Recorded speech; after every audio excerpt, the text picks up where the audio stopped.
கிறிஸ்துவின் திருவுடல் திரு ரத்தம் பெருவிழா மறையுரை. இறை இயேசுவிற்கு பிரியமானவர்களே, இன்றைய நற்செய்தி வாசகம் நமக்கு இயேசுவின் இறுதி உணவின் நிகழ்வை நினைவுபடுத்துகிறது. இயேசு தன்னுடைய சீடர்களோடு அமர்ந்து பாஸ்கா விருந்து கொண்டாடுகிறார். அவர் அப்பத்தையும் ரசத்தையும் கையில் எடுத்து கடவுளுக்கு நன்றி செலுத்தி, இது எனது உடல், இது எனது இரத்தம் என்று கூறி நற்கருணையை ஏற்படுத்துகிறார். இதை என்னுடைய நினைவாக செய்யுங்கள் என்று தன்னுடைய சீடர்களுக்கு அழைப்பும் விடுக்கிறார். இயேசுவின் இந்த அழைப்பினை ஏற்று திருச்சபை இதை இன்று வரை செய்து வருகிறது. ஒவ்வொரு திருப்பலியிலும் இயேசுவின் பாடுகளையும் இறப்பையும் உயிர்ப்பையும் நாம் நினைவு கூறுகின்றோம். நற்கருணையை இயேசு தான் மரிப்பதற்கு முந்தைய நாள் ஏற்படுத்துகிறார். இயேசு ஏன் இதை செய்தார்? இயேசு இறுதி இராவுணவின் போது தனக்கு நிகழ இருப்பதை உணர்கிறார். தான் இறந்து உயிர்த்து மீண்டும் தன்னுடைய தந்தையிடம் திரும்பி செல்ல வேண்டும் என்பதையும், தன்னுடைய விண்ணேற்றத்திற்கு பிறகு தன்னுடைய சீடர்கள்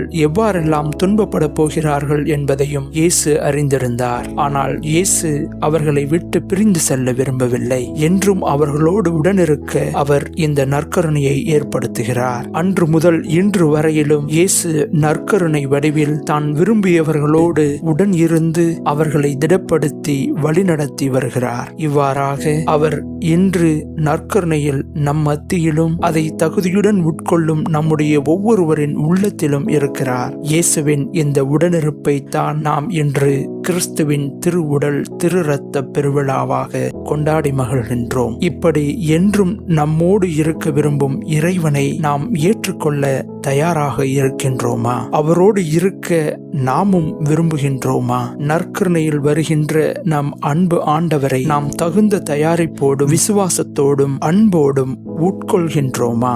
நற்கருணையை முதலாக விசுவாசத்தோடு உட்கொண்ட சீடர்களுக்கு கிடைத்த அந்த இயேசுவின் உடன் இருப்பின் அனுபவம் இன்று நற்கருணையை உட்கொள்ளும் நமக்கும் கிடைக்கிறதா? அல்லது சீடர்களில் ஒருவரான யூதாசுக்கு நிகழ்ந்தது போலவே அது நமக்கு பயனற்றதாக போகிறதா? நாம் உட்கொள்ளும் நற்கருணை நம்முடைய உள்ளத்திற்கும் உடலுக்கும் நலமளிக்கும் அருள் மருந்தாகிடவும், இயேசுவின் உடனிருப்பை நாம் எந்நாளும் உணர செய்திடவும் நாம் அந்த ஒப்பற்ற அருட்சாதனத்தை உகந்த முறையில் அணுக வேண்டியது அவசியம். புனித மரிய வியானி நமக்கு இதை செய்ய கற்றுத்தருகின்றார். நற்கருணையில் வரும் இயேசுவை நாம் தகுந்த முறையில் உள்ளத்தில் ஏற்க நாம் விவிலியத்தில் வருகின்ற 3 நபர்களின் மனநிலையோடு அணுக வேண்டும் என்று அவர் கூறுகின்றார். முதலாவதாக, திருப்பலியின் தொடக்கத்தில் நம்மை நாம் தயாரிக்கும் போது லூக்கா நற்செய்தியில் வருகின்ற வரி தண்டுபவனின் மனநிலையை கொண்டிருக்க வேண்டும். அவன் தன்னுடைய பாவ நிலையை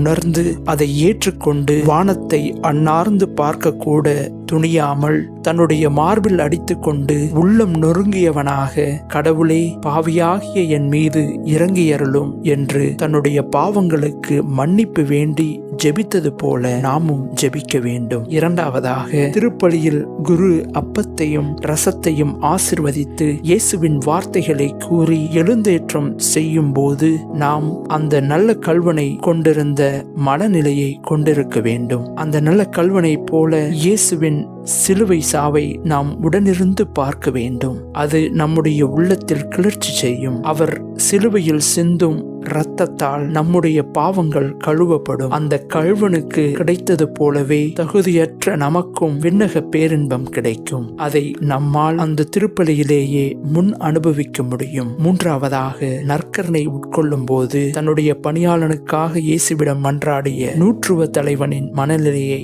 நாம் கொண்டிருக்க வேண்டும். ஆண்டவரே, உம்மை என்னுடைய உள்ளத்தில் ஏற்க நான் தகுதியற்றவன், ஆனால் ஒரு வார்த்தை மட்டும் சொல்லும், என்னுடைய ஆன்மா நலமடையும் என்ற இறைஞ்சும் ஜெபத்தோடு நாம் நற்கருணையை உட்கொள்ள முன்வர வேண்டும். இப்படி நாம் ஒவ்வொரு திருப்பலியிலும் இயேசுவை நம்முடைய உள்ளத்தில் ஏற்க நம்மை தகுந்த முறையில் தயார் செய்தோம் என்றால் கண்டிப்பாக நம்மால் இயேசுவின் உடனிருப்பை நம்முடைய வாழ்வில் உணர முடியும். விண்ணக பேரின்பத்தை நம்மால் முன் சுவைக்க முடியும்.